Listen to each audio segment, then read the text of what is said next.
سبحانه ونستعينه ونستغفره ونعوذ بالله من شرور أنفسنا ومن سيئات أعمالنا. من يهده الله فلا مضل له ومن يضلل فلن تجد له وليا مرشدا. وأشهد أن لا إله إلا الله وحده لا شريك له، له الملك وله الحمد يحيي ويميت وهو على كل شيء قدير. اللهم اقسم لنا من خشيتك ما تحول به بيننا وبين معصيتك، ومن طاعتك ما تبلغنا به جنتك، ومن اليقين ما تهون به علينا مصائب الدنيا. ومتعنا اللهم بأسماعنا وأبصارنا وقواتنا ما أحييتنا، اللهم واجعله الوارث منا واجعل ثأرنا على من ظلمنا، وانصرنا اللهم على من عادانا. اللهم ولا تجعل مصيبتنا في ديننا، ولا تجعل الدنيا أكبر همنا ولا مبلغ علمنا. اللهم ولا تسلط علينا بذنوبنا من لا يخافك ولا يرحمنا يا رب العالمين. أعوذ بالله من الشيطان الرجيم. بسم الله الرحمن الرحيم. والعصر إن الإنسان لفي خسر إلا الذين آمنوا وعملوا الصالحات وتواصوا بالحق وتواصوا بالصبر.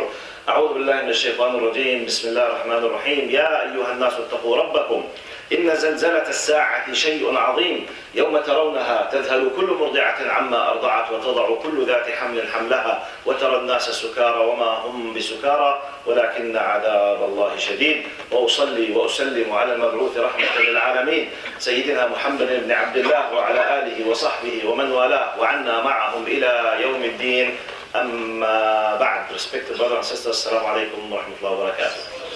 In the name of Allah subhanahu wa ta'ala, the most compassionate, the most merciful, all praise and thanks are due to Him, and peace and blessings be upon His beloved Prophet Muhammad sallallahu alayhi wa sallam.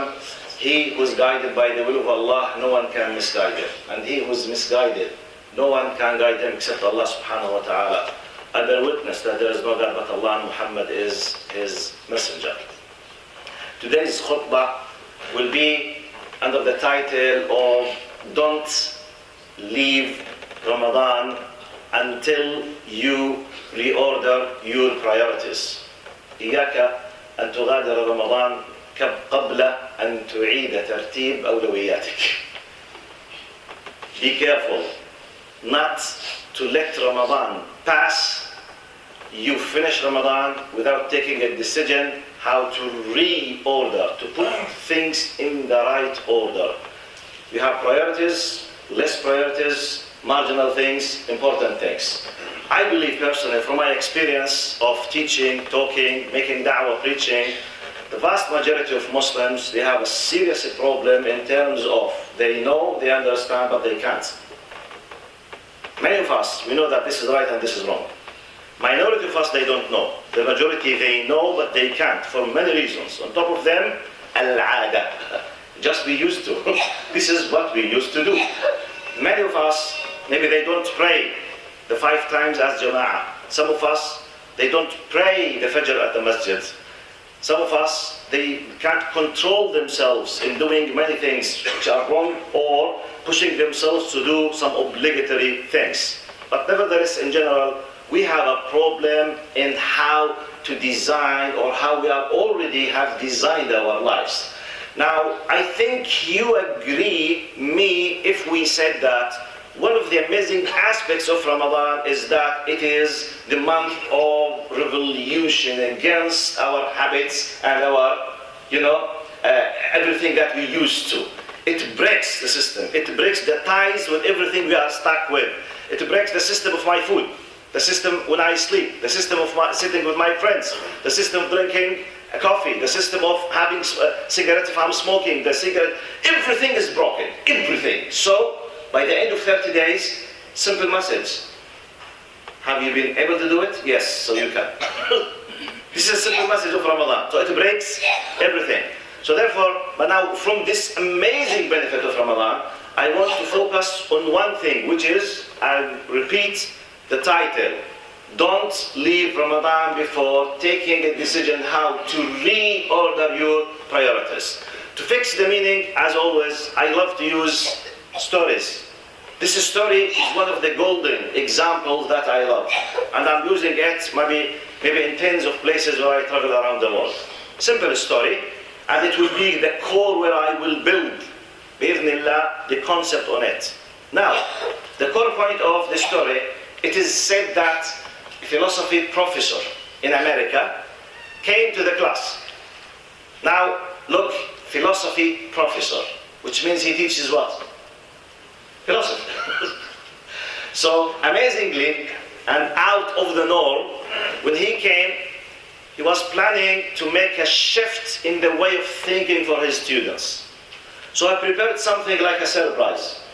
So when he came, there was like a big mayonnaise jar on the top of the desk. No one knew why this big mayonnaise jar was on the desk.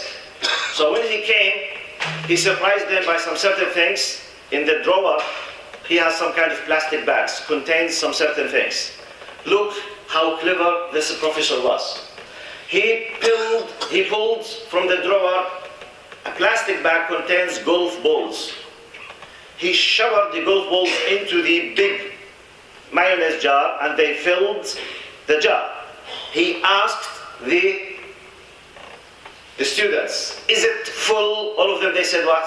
Yes, it's full.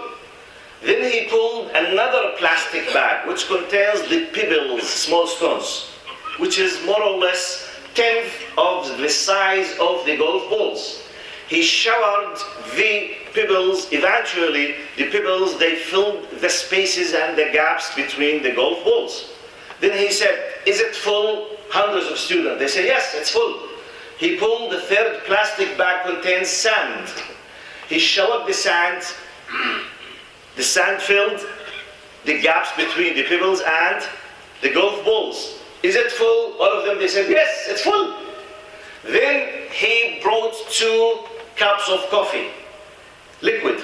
So he put the, is it full? Yes, yes, yes, yes, wallah, it's full. What are you trying to tell us? He said, look, it seems he was a religious person. Maybe he was Christian, an American professor, I don't know what. It seems he was religious, because the example has to do with religion. He said, look, now let's start with the wisdom from the story. He said, this jar represents your life. The golf balls represent the most important things in your life. If you filled your life with golf balls first, such as golf balls like, he said, God, your health, your family. The pebbles, they represent the things that matter, but not the very important, such as your work, the place of your work, your house. Is it a house or an apartment? A new-made car or an old car relatively? Okay, they do matter, but if I don't have health, it's a disaster. But if I have, for example, a 2016 car, it's not that big deal like 22 car. I can manage, I can live, and no problem. So things that do matter, but not like the first, such as the insurance company that I'm dealing with, the car, the house, the furniture, blah, blah, blah, etc. Then, here come to the most important thing of the story. What about the sand? He said the sand represents everything else, the silly stuff in your life, everything else, all marginal things. Your hairdo, your jacket, furniture, the color of your car, the year of the make of your car, and name it, tens, hundreds, millions of things. Whether they do exist in your life or they do not, it's not a big matter. So what if my car, it was, for example, if I have a long hair or a short hair, what's the big deal? If I have a red car or a blue car, so what's the big deal? If I have, for example, Mercedes or I have a Ferrari, at the end, okay, psychologically, maybe my desire, etc., it's a car. Whether I have a Hyundai or Mercedes or Kia, at the end I have a car that I can move from a place to a place. He said everything else. Here comes the surprise. He said, look now, please, quotes, I quote, he said, if you filled your jar, i.e. your life, with sand first, you can't add anything else. You must start with golf balls. Because the sand, no spaces. You can't add a golf ball if the jar is full of sand. So this was the morale, or the wisdom behind the story. Now, Islamic, then, of course, just to quote let's say the story in full, one of the students, he said, but you have not told us about what the 2 cups of coffee represent. He said, I thought that definitely someone will ask me this question. Actually, it's just to tell you, no matter how busy you are, still you can have a time to drink a cup of coffee with a friend, which means, hey, يعني عديها بقى يا شيخ, as our Egyptian brother says. يعني you can find a place with your friend, okay? So you are not completely busy. It's like a joke at the end. But my point is, let's Islamize the story now, okay? In our terminology, which is completely true. If sand is full first, you can't add golf balls. Golf balls to us, what are these? In our terminology, in our standard, Allah subhanahu wa ta'ala. Your deen, your reputation, your heart, your family, your parents, your health. That's why, for example, you know, it's not something easy. The reputation of you, sister, of you, brother. For example, for us, اتخاذ الأخلة, boyfriend, girlfriend, it has a high priority in Islam. That's why we are not allowed to have a boyfriend or girlfriend. If the reputation is broken in Islam, we are lost. It has a priority for us. We don't drink alcohol because this will affect the power of intellect, which is the core point that makes me a human being. So, and it affects my health, it affects my personality, it affects so it's the deen, Allah, priorities as Allah subhanahu wa ta'ala wants, my reputation, my family, my parents. They are the golf balls. If they are there, no problem. Now, the pebbles and the sand, we might share the same examples. Yes? Really, is it a big deal? By the way, Sheikh, for example, forget your situation here in Canada. Let's go to the Arab world now. If I passed away, many people they say, Sheikh or Doctor, can we use riba to buy houses, for example? And in many Arab countries, you can rent a house for a very cheap price. It's not like this country. One of my answers, I say, to the best of my knowledge, I don't know that Allah subhanahu wa ta'ala has said, if you pass away while you have a house and you are a tenant and you rent a house, you will go to the hellfire. It's not haram to be a tenant. So it's not a problem to leave the dunya if you are a tenant and you have rented a house, okay? So what, yani? But you know, I have to buy a house. What if I passed away without owning a house? What's the big problem, for example? But what if I passed away and I don't pray? What if I passed away and I did not buy a car? I suffered a lot. I was using public transportation. Yes, it was a difficulty for me. Yes, it took a lot of, and maybe it helped to maintain my health because I was working. But I suffered a lot.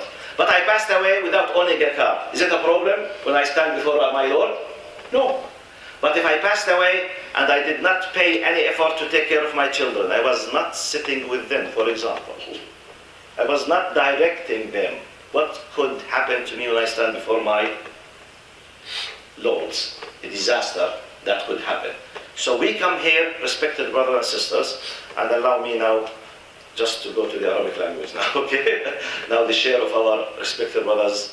Now, موضوعنا يا أحبة يا إخوة يا أخوات باختصار هو ضرورة إعادة ترتيب الأولويات من خلال رمضان.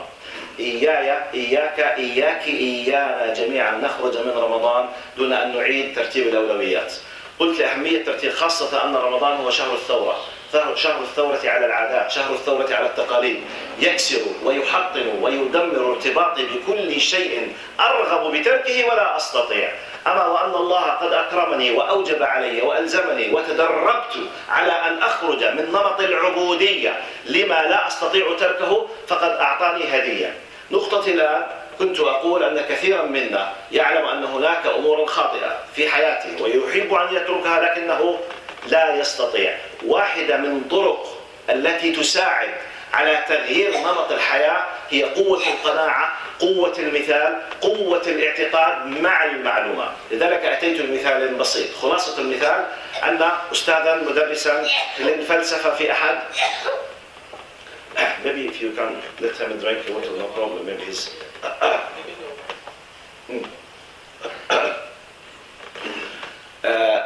أستاذ مختص في الفلسفة في أحد الجامعات الأمريكية جاء بمرطبان زجاجي كبير ووضعه أمام الطلبة وخبأ في داخل الأدراج بعض الأكياس التي تحتوي بعض الأمور. ففاجأ الطلبة وأراد أن يغير مفهومهم تجاه شيء مهم جدا في الحياة، موضوع الأولويات. فأحضر كيسا فيه طابات الجولف وحجمها كما الذي تعرفون، فوضع طابات الجولف في داخل المرطبان فامتلأ، فسأل الطلبة هل هو ممتلئ؟ قالوا نعم. ثم أخرج من داخل الدرج كيسا فيه حجارة صغيرة يعادل حجمها تقريبا عشر حجم طابات الجولف، فوضعها في الداخل فدخلت في الفراغات التي بين الطابات، فسأل الطلبة مرة أخرى هل هو ممتلئ؟ فقالوا نعم. ثم أحضر كيسا فيه رمل فوضع الرمال فامتلأت الرمال في الفراغات التي بين الحجارة والكرات، فسأل المرة الثالثة هل امتلأ؟ هل هو ممتلئ؟ قالوا نعم. وأخذ الجميع يضحكون. طب ما الرسالة التي تريد أن توصلها؟ فقال لهم هذا المرطبان يمثل حياتك، طابات الجولف تمثل الأمور الأكثر أهمية في حياتك، مثل الله سبحانه وتعالى، الدين، الصحة، العائلة. بينما الحجارة متوسطة الحجم تمثل الأشياء المهمة لكنها ليست بالأولويات الكبرى. ثم قال والرمل يمثل الأشياء الهامشية جدا في حياتك. فقال عبارته القوية، قال لو أنك ملأت مرطبان حياتك الذي يمثل حياتك بالرمل أولا فلن تتمكن من إضافة أي شيء آخر. Now we continue to. So he said if you filled your life with sand first you can't add anything. So coming to this point, let's come to the core point of the khutbah. How many of us, respected brothers and sisters, in practice we are facing a serious problem in terms of our priorities? Let's look this example. Let's make benefit of the month of Ramadan. Now in the month of Ramadan, if you remember, in different khutbah and in many hadith, in many khatira, we said the following, at least my definition for Ramadan. I said دورة إنقاذ إلهية سنوية إجبارية تعينني على أن أتخرج من هذا الشهر بشهادة مختوم عليها قد عرفت فلزم. It's a yearly compulsory divine training course. It's a compulsory, it's an obligation, we have to go through it. Now through it, some of us, we are not used to Salatil Jama'ah. Okay, now you have a new system, you became aware what does it mean to come to the masjid. Some people there don't know, or they are not giving the real value. They are not putting as part of their priorities because they don't know the taste. You have come to the masjid in Ramadan. Some people still they don't know how to taste the beauty of listening to the word of Allah in the Fajr prayer. They did because of Ramadan. So I have. Some of us. Now let's come to our daily life practices. I put some of the examples here. Now, how many of us, they don't care to the source of their money? Because khalas, this is what we used to, ya Sheikh. What can I do? I'm not the first one. Source of my money. Third example. How many of us, we do, for example, give priority for the furniture of our houses? Some people, they renew the furniture of their house every second year. For their brand new car every year, with a difference of paying maybe 10 or 15,000. The car cost us say 70,000, 2019, 2020, another new car. He pays the car. Many of us, they might be doing. How many of us, part of their system as a priority, sitting with their friends on daily basis? The priority is not for their kids, not for their wives, not for themselves. How many of us on daily basis, they spend hours on the, what? The internet, social media, Twitter, Facebook, YouTube, all of these things, all the time. Hours, it's part of my life, I can't. And by the way, this is one of the new, addiction. It's exactly like the drugs, medically speaking, exactly. It affects the same area in the brain, exactly. It's a disease, it's an addiction. 5 hours a day. Some of us sit with the friends, maybe drinking alcohol, smoking, chatting, websites, the source of money, changing the furniture, the money, the time of how do I spend my time. Now, how to reorder my priorities. Please, my message is, in the last 5 minutes, is just to pay your attention. This is the proper time to start thinking what are the less priority things in your life. Even with good intention, you were not paying attention. Please, try to to review them, try to reorder the priorities. If you know them, Ramadan will give you the push. If you don't know, please, the duty of someone like myself to pay your attention so that you will be able to know. Now, your wife has the priority before your friends. Your kids have a priority over your friends. I'm not saying sitting with friends is haram, but I'm saying it is a disaster if I sit with my friends every day 2 to 3 hours and I do not see my kids just when they go to sleep. As-salama habibi, and maybe I read Surah Ayatul Kursi on him, just a kiss on his forehead and that's it. Do I chat? Do I sit? Do I listen? Do I spend time? And I'm talking about the quality time.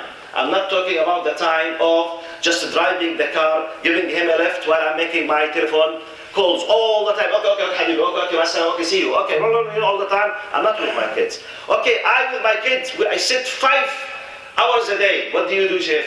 We watch TV. You are not sitting with your kid. Both of you are slaves for the TV. It's not sitting with your kids. I'm talking about the quality time where my eyes, my mind, my heart, my feelings are completely for my son and my daughter. The quality time, I enjoy time. I express the compassion and the love with them. Is this a priority in my life? Some people, they say, Sheikh, you are exaggerating. But wallahi, I'm not exaggerating. This is a problem in our society. This is a serious problem. We do have justifications. Maybe, I need to work, but wait. How many works do you work? Wallahi, 2, Sheikh. How much do you earn? $10,000. You are about to become a millionaire. Please, delete one of them and spend time with your kids. In a few years, you will be begging his foot, not his hand, just to listen to you. Now, he's begging you. He would love to sit with you. This is a priority. This is a priority. Otherwise, you should not have, decided to be a father. It's not just, okay, I want to have it. It's a priority. My deen, my relation, my ilm, respected brothers and sisters, do I spend the time as a priority to know something about Allah, about the religion, about myself, about my akhirah? How much do we spend apart from Ramadan? Is it part of my priority? My kids, many people, they do spend their, for example, time, they send their kids to have music, horse riding, swimming, اللهم صل على سيدنا محمد شو التزلج اللي عندكم هذا بتعملوه؟ شو؟ Skating, For example, I'm sorry, I'm not from Canada, so I don't know the sports. So, skating, or any kind of sport, sometimes we give them left and we pay hundreds of them. But how much do I pay to teach them Arabic? Pay. Not just send them to the masjid, let the masjid take care of them. How much do I pay? I bring special tutoring, special teachers to teach them French, for example. Do I pay a penny for them to teach them Arabic, the language of the Quran? I need to review the order of my priorities. I'm not talking about haram and halal. I'm talking about priorities. But at the end, you can do all of these things. Go and enjoy. Have a picnic. Enjoy time with your friends. But give real values for the things as Allah would love you to do. أقول قولي هذا وأستغفر الله لي ولكم فيها فوز مستقيم.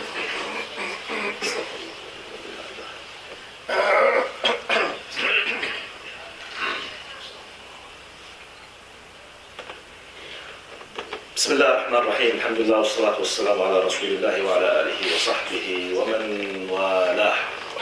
In many different statements, respected brothers and sisters, we have in Arabic something like إذا هبت رياحك فاغتنمها. If the suitable time comes, make benefit of it, because it's not always the case that you have a golden opportunity. Maybe Allah has pushed someone like myself or anyone, forget my face, forget my name now. Just consider me a servant, which is the truth. I'm a servant for the religion of Allah. Someone is reminding you. Maybe next month you will find no one to remind you. You will go again to the machine of materialism outside. It will, it will demolish you. So be careful. Someone is reminding you now. Don't leave before thinking. And the best, don't leave before taking a decision. If the idea is clear, take a decision. Because from my experience, the majority of people, their biggest problem, not the convictions. and not the knowledge. They know and they are convinced, but they can't what? They need someone for the first push, the kick-off. They need someone just to get this. The majority, I'm not taking all of them. Some people they don't know. Some people they are not aware. Some people still something. But the majority of us, including myself, in many cases we know. It's like those who smoke. Don't you agree with me that thousands of doctors in hospitals, they smoke? You think there are a group of people on earth, they know what is the bad effect of smoking more than doctors? Especially those who do surgeries. They open the chest, they see the cancer by their own naked eyes inside. And they put the people, and the people they pass away in their hands because of cancer of lungs, cancer of the mud, cancer of the gum. And you know, amazingly, you see, yet they smoke. Do you think they are not convinced? Wallahi, they are convinced. They don't know? Possibly they know. What's the problem? They are not able to leave it. They get used. Just al-ada. Al-ada. So Ramadan, that's why I started telling you, Ramadan is a revolutionary month. It's a divine revolutionary gift. هدية من الله. شهر الثورة على العادات. It breaks everything you are used to. It cuts the ties, and Allah makes something, what we say in the language of usul al-fiqh, or in the language of Islamic thought, إقامة الحجة, establishing the argument. Okay, you have done it, you can do it, go and continue the right way. أسأل الله سبحانه وتعالى أن يرزقني وإياكم حسن التطبيق لما يرزقنا الله من الفهم. اللهم اغفر لنا وارحمنا وعافنا واعف عنا. اللهم اهدنا فوق الأرض وتحت، اللهم ارحمنا فوق الأرض وتحت الأرض ويوم العرض عليك يا كريم. اللهم اجعلنا هداة مهديين لا ضالين ولا مضلين يا رب العالمين.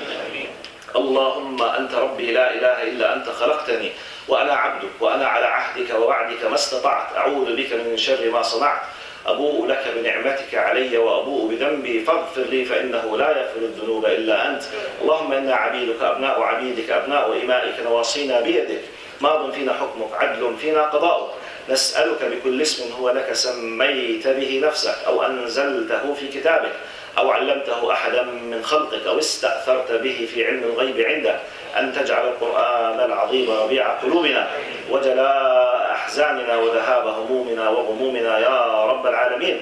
اللهم أعنا على صيام رمضان وقيام لياليه. اللهم أخرجنا من رمضان وقد غفرت ذنوبنا وتجاوزت عن خطايانا يا رب العالمين. اللهم ارحم والدينا ووالد والدينا وأصحاب الحقوق والواجبات علينا يا رب العالمين. إن الله يأمر بالعدل والإحسان وإيتاء ذي القربى وينهى عن الفحشاء والمنكر والبغي يعظكم لعلكم تذكرون. وأقم الصلاة.